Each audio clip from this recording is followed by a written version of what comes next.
अपनी करनी। मुंशी प्रेमचंद की कहानी। अभागा मैं। मेरे कर्मों के फल ने आज यह दिन दिखाए कि अपमान भी मेरे ऊपर हंसता है, और यह सब मैंने अपने हाथों किया। शैतान के सिर इल्जाम क्यों दूं, किस्मत को खरी खोटी क्यों सुनाऊं, होनी का क्यों रोऊं। जो कुछ किया मैंने जानते और बूझते हुए किया। अभी 1 साल गुजरा जब मैं भाग्यशाली था, प्रतिष्ठित था और समृद्धि मेरी चेरी थी। दुनिया की नेमतें मेरे सामने हाथ बांधे खड़ी थीं, लेकिन आज बदनामी और कंगाली और शर्मिंदगी मेरी दुर्दशा पर आंसू बहाती है। मैं ऊंचे खानदान का बहुत पढ़ा लिखा आदमी था। फारसी का मुल्ला, संस्कृत का पंडित, अंग्रेजी का ग्रेजुएट। अपने मुंह मियाँ मिट्ठू क्यों बनूं, लेकिन रूप भी मुझको मिला था, इतना कि दूसरे मुझसे ईर्ष्या कर सकते थे। गर्ज एक इंसान को खुशी के साथ जिंदगी बसर करने के लिए जितनी अच्छी चीजों की जरूरत हो सकती है, वह सब मुझे हासिल थीं। सेहत का यह हाल कि मुझे कभी सरदर्द की भी शिकायत नहीं हुई। फिटन की सैर, दरिया की दिलफरेबियां, पहाड़ के सुंदर दृश्य, उन खुशियों का जिक्र ही तकलीफदेह है। क्या मजे की जिंदगी थी।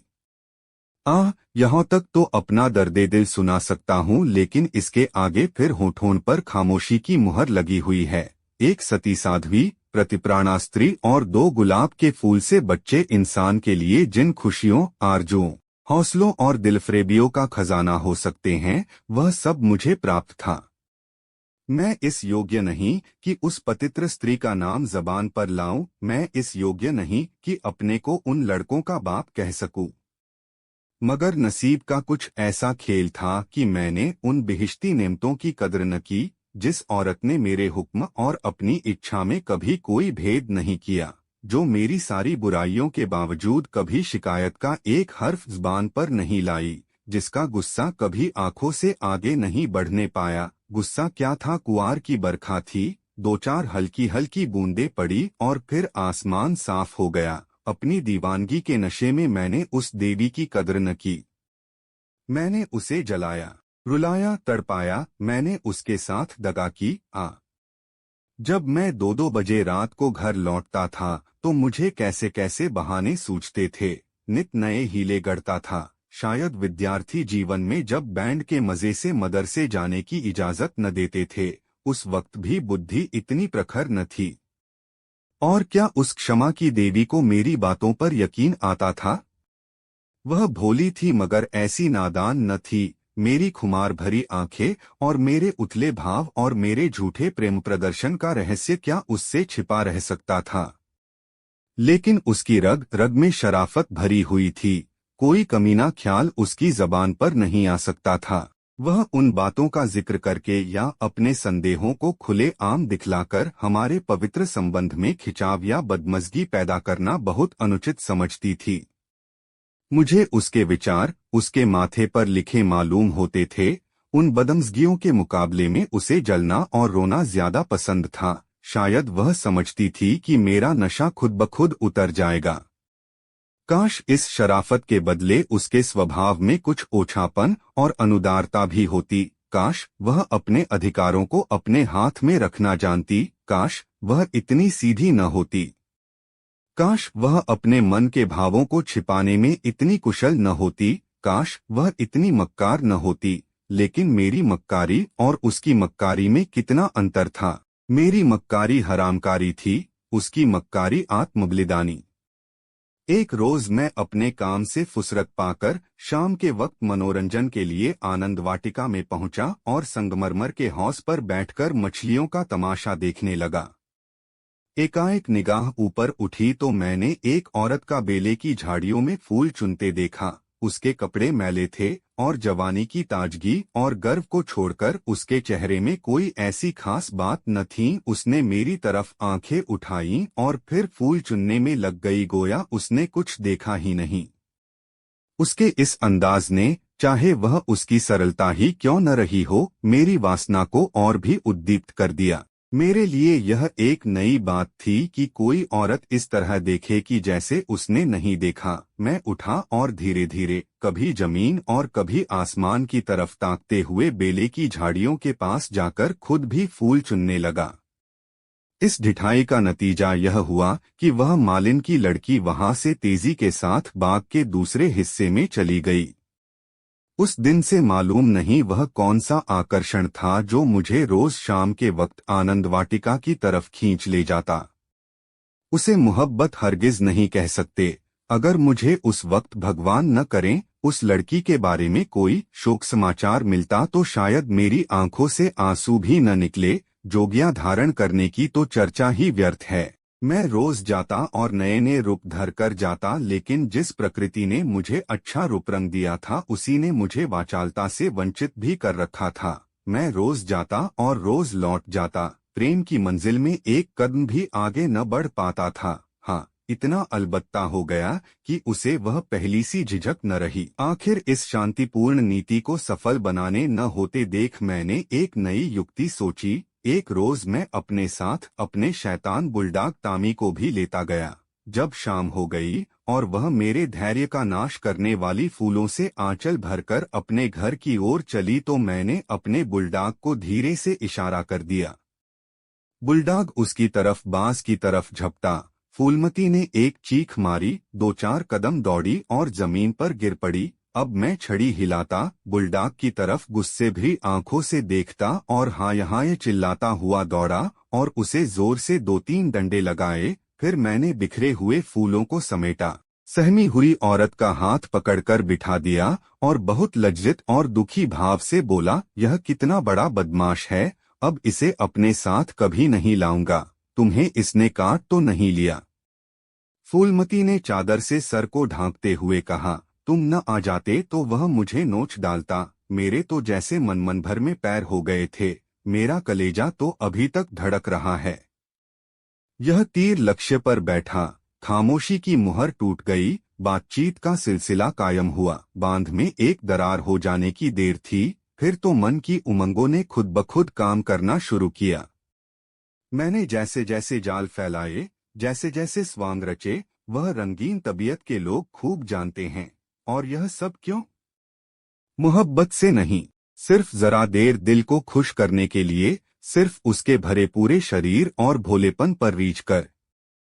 यो मैं बहुत नीच प्रकृति का आदमी नहीं हूँ। रूपरंग में फूलमती का इंदु से मुकाबला न था। वह सुंदरता के सांचे में ढली हुई थी। कवियों ने सौंदर्य की जो कसौटियां बनाई हैं वह सब वहां दिखाई देती थीं, लेकिन पता नहीं क्यों मैंने फूलमती की धंसी हुई आंखों और फूले हुए गालों और मोटे मोटे होठों की तरफ अपने दिल का ज्यादा खिंचाव देखा।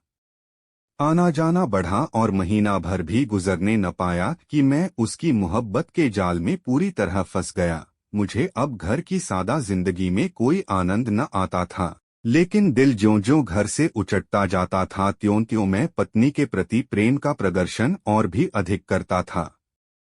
मैं उसकी फरमाइशों का इंतजार करता रहता और कभी उसका दिल दुखाने वाली कोई बात मेरी जबान पर न आती। शायद मैं अपनी आंतरिक उदासीनता को शिष्टाचार के पर्दे के पीछे छिपाना चाहता था। धीरे धीरे दिल की यह कैफियत भी बदल गई और बीवी की तरफ से उदासीनता दिखाई देने लगी। घर में कपड़े नहीं हैं, लेकिन मुझसे इतना न होता कि पूछ लूं। सच यह है कि मुझे अब उसकी खातिरदारी करते हुए एक डर सा मालूम होता था कि कहीं उसकी खामोशी की दीवार टूट न जाए और उसके मन के भाव जबान पर न आ जाएं। यहाँ तक कि मैंने गिरस्ती की जरूरतों की तरफ से भी आंखें बंद कर लीं। अब मेरा दिल और जान और रुपया पैसा सब फूलमती के लिए था। मैं खुद कभी सुनार की दुकान पर न गया था, लेकिन आजकल कोई मुझे रात गए एक मशहूर सुनार के मकान पर बैठा हुआ देख सकता था। बजाज की दुकान में भी मुझे रुचि हो गई। एक रोज शाम के वक्त रोज की तरह मैं आनंद वाटिका में सैर कर रहा था और फूलमती सोहलो सिंगार किए, मेरी सुनहरी रूप हली भेंटों से लदी हुई, एक रेशमी साड़ी पहने बाग की क्यारियों में फूल तोड़ रही थी, बल्कि यूं कहो कि अपनी चुटकिनियों में मेरे दिल को मसल रही थी। उसकी छोटी छोटी आंखें उस वक्त नशे के हुस्न में फैल गई थीं और उनमें शोखी और मुस्कुराहट की झलक नजर आती थी। अचानक महाराजा साहब भी अपने कुछ दोस्तों के साथ मोटर पर सवार आ पहुंचे। मैं उन्हें देखते ही अगवानी के लिए दौड़ा और आदाब बजा लाया। बेचारी फूलमती महाराजा साहब को पहचानती थी, लेकिन उसे एक घने कुंज के अलावा और कोई छिपने की जगह न मिल सकी। महाराजा साहब चले तो हौज की तरफ, लेकिन मेरा दुर्भाग्य उन्हें क्यारी पर ले चला जिधर फूलमती छिपी हुई थरथर कांप रही थी। महाराजा साहब ने उसकी तरफ आश्चर्य से देखा और बोले, यह कौन औरत है? सब लोग मेरी ओर प्रश्नभरी आंखों से देखने लगे और मुझे भी उस वक्त यही ठीक मालूम हुआ कि इसका जवाब मैं ही दूं, वरना फूलमती न जाने क्या आफत ढा दे। लापरवाही के अंदाज से बोला, इसी बाग के माली की लड़की है, यहाँ फूल तोड़ने आई होगी। फूलमती लज्जा और भय के मारे जमीन में धंसी जाती थी। महाराजा साहब ने उसे सर से पांव तक गौर से देखा और तब संदेहशील भाव से मेरी तरफ देखकर बोले, यह माली की लड़की है। मैं इसका क्या जवाब देता? इसी बीच कमबख्त दुर्जन माली भी अपनी फटी हुई पाक संभालता, हाथ में कुदाल लिए हुए दौड़ता हुआ आया और सर को घुटनों से मिलाकर महाराज को प्रणाम किया। महाराजा ने जरा तेज लहजे में पूछा, यह तेरी लड़की है? माली के होश उड़ गए, कांपता हुआ बोला, हुजूर। महाराज, तेरी तनख्वाह क्या है? दुर्जन, हुजूर 5 रुपए। महाराज, यह लड़की कुंवारी है या ब्याही? दुर्जन, हुजूर अभी कुंवारी है।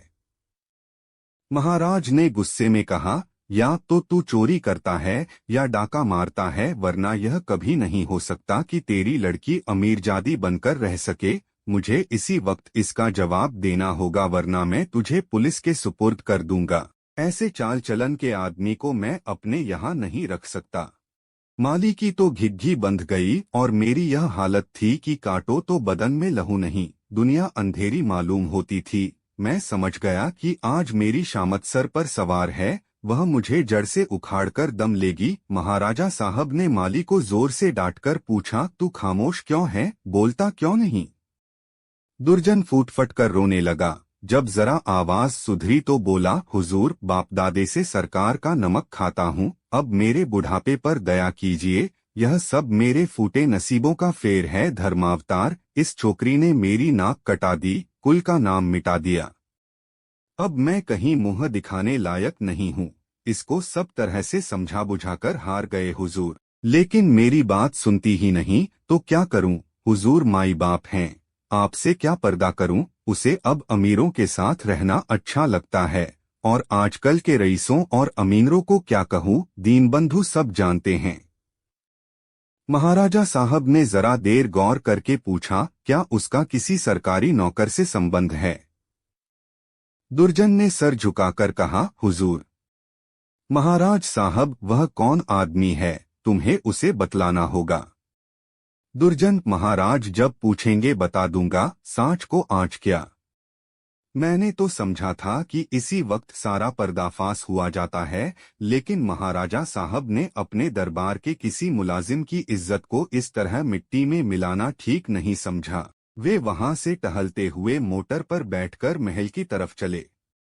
इस मनहूस वाक़ये के 1 हफ्ते बाद एक रोज मैं दरबार से लौटा तो मुझे अपने घर में से एक बूढ़ी औरत बाहर निकलती हुई दिखाई दी। उसे देखकर मैं ठिठका। उसे चेहरे पर बनावटी भोलापन था, जो कुटनियों के चेहरे की खास बात है। मैंने उसे डांटकर पूछा, तू कौन है, यहाँ क्यों आई है? बुढ़िया ने दोनों हाथ उठाकर मेरी बलाएं लीं और बोली, बेटा नाराज न हो, गरीब भिखारी हूँ, मालिकिन का सुहाग भरपूर रहे। उसे जैसा सुनती थी वैसा ही पाया। यह कहकर उसने जल्दी से कदम उठाए और बाहर चली गई। मेरे गुस्से का पारा चढ़ा। मैंने घर जाकर पूछा, यह कौन औरत थी? मेरी बीवी ने सर झुकाए धीरे से जवाब दिया, क्या जानूं, कोई भिखरिन थी। मैंने कहा, भिखारिनों की सूरत ऐसी नहीं हुआ करती, यह तो मुझे कुटनीसी नजर आती है। साफ साफ बताऊं, उसके यहाँ आने का क्या मतलब था? लेकिन बजाय कि इन संदेह भरी बातों को सुनकर मेरी बीवी गर्व से सिर उठाए और मेरी तरफ उपेक्षा भरी आंखों से देखकर अपनी साफदिली का सबूत दे, उसने सर झुकाए हुए जवाब दिया, मैं उसके पेट में थोड़े ही बैठी थी। भीख मांगने आई थी, भीख दे दी। किसी के दिल का हाल कोई क्या जाने। उसके लहजे और अंदाज से पता चलता था कि वह जितना जबान से कहती है उससे ज्यादा उसके दिल में है। झूठा आरोप लगाने की कला में वह अभी बिल्कुल कच्ची थी, वरना तिरिया चरित्र की थाह किसे मिलती है। मैं देख रहा था कि उसके हाथ पांव थरथरा रहे हैं। मैंने झपटकर उसका हाथ पकड़ा और उसके सिर को ऊपर उठाकर बड़े गंभीर क्रोध से बोला, इंदु, तुम जानती हो कि मुझे तुम्हारा कितना एतबार है, लेकिन अगर तुमने इसी वक्त सारी घटना सच सच न बता दी तो मैं नहीं कह सकता कि इसका नतीजा क्या होगा। तुम्हारा ढंग बतलाता है कि कुछ न कुछ दाल में काला जरूर है। यह खूब समझ रखो कि मैं अपनी इज्जत को तुम्हारी और अपनी जानों से ज्यादा अजीज समझता हूँ। मेरे लिए यह डूब मरने की जगह है कि मैं अपनी बीवी से इस तरह की बातें करूं, उसकी ओर से मेरे दिल में संदेह पैदा हो। मुझे अब ज्यादा सब्र की गुंजाइश नहीं है, बोलो क्या बात है। इंदुमती मेरे पैरों पर गिर पड़ी और रोकर बोली, मेरा कसूर माफ कर दो। मैंने गरजकर कहा, वह कौन सा कसूर है। इंदुमती ने संभलकर जवाब दिया, तुम अपने दिल में इस वक्त जो ख्याल कर रहे हो उसे एक पल के लिए भी वहां न रहने दो, वरना समझ लो कि आज ही इस जिंदगी का खात्मा है। मुझे नहीं मालूम था कि तुम मेरे ऊपर जो जुल्म किए हैं उन्हें मैंने किस तरह झेला है, और अब भी सब कुछ झेलने के लिए तैयार हूँ। मेरा सर तुम्हारे पैरों पर है, जिस तरह रखोगे रहूंगी। लेकिन आज मुझे मालूम हुआ कि तुम खुद हो वैसा ही दूसरों को समझते हो। मुझसे भूल अवश्य हुई है, लेकिन उस भूल की यह सजा नहीं कि तुम मुझ पर ऐसे संदेह न करो। मैंने उस औरत की बातों में आकर अपने सारे घर का चिट्ठा बयान कर दिया। मैं समझती थी कि मुझे ऐसा नहीं करना चाहिए, लेकिन कुछ तो उस औरत की हमदर्दी और कुछ मेरे अंदर सुलगती हुई आग ने मुझसे यह भूल करवाई, और इसके लिए तुम जो सजा दो वह मेरे सर आंखों पर। मेरा गुस्सा जरा धीमा हुआ। बोला, तुमने उससे क्या कहा। इंदुमती ने दिया, घर का जो कुछ हाल है, तुम्हारी बेवफाई, तुम्हारी लापरवाही, तुम्हारा घर की जरूरतों की फिक्र न रखना, अपनी बेवकूफी का क्या कहूँ। मैंने उसे यहाँ तक कह दिया कि इधर 3 महीने से उन्होंने घर के लिए कुछ खर्च भी नहीं दिया, और इसकी चोट मेरे गहनों पर पड़ी। तुम्हें शायद मालूम नहीं कि इन 3 महीनों में मेरे 450 रुपए के जेवर बिक गए। न मालूम क्यों मैं उससे यह सब कुछ कह गई। जब इंसान का दिल जलता है तो जबान तक उसी आँच आ ही जाती है। मगर मुझसे जो कुछ खता हुई उससे कई गुनी सख्त सजा तुमने मुझे दी है। मेरा बयान लेने का भी सब्र न हुआ। खैर, तुम्हारे दिल की कैफियत मुझे मालूम हो गई। तुम्हारा दिल मेरी तरफ से साफ नहीं है। तुम्हें मुझ पर विश्वास नहीं रहा, वरना एक भिखारिन औरत के घर से निकलने पर तुम्हें ऐसे शुभे क्यों होते।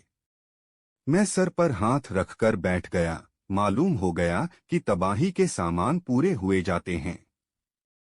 दूसरे दिन मैं ज्यों ही दफ्तर में पहुंचा, चौकीदार ने आकर कहा, महाराज साहब ने आपको याद किया है। मैं तो अपनी किस्मत का फैसला पहले से ही किए बैठा था। मैं खूब समझ गया था कि वह बुढ़िया खुफिया पुलिस की कोई मुखबिर है जो मेरे घरेलू मामलों की जांच के लिए तैनात हुई होगी। कल उसकी रिपोर्ट आई होगी और आज मेरी तलबी है। खौफ से सहमा हुआ, लेकिन दिल को किसी तरह संभाले हुए कि जो कुछ सर पर पड़ेंगी देखा जाएगा।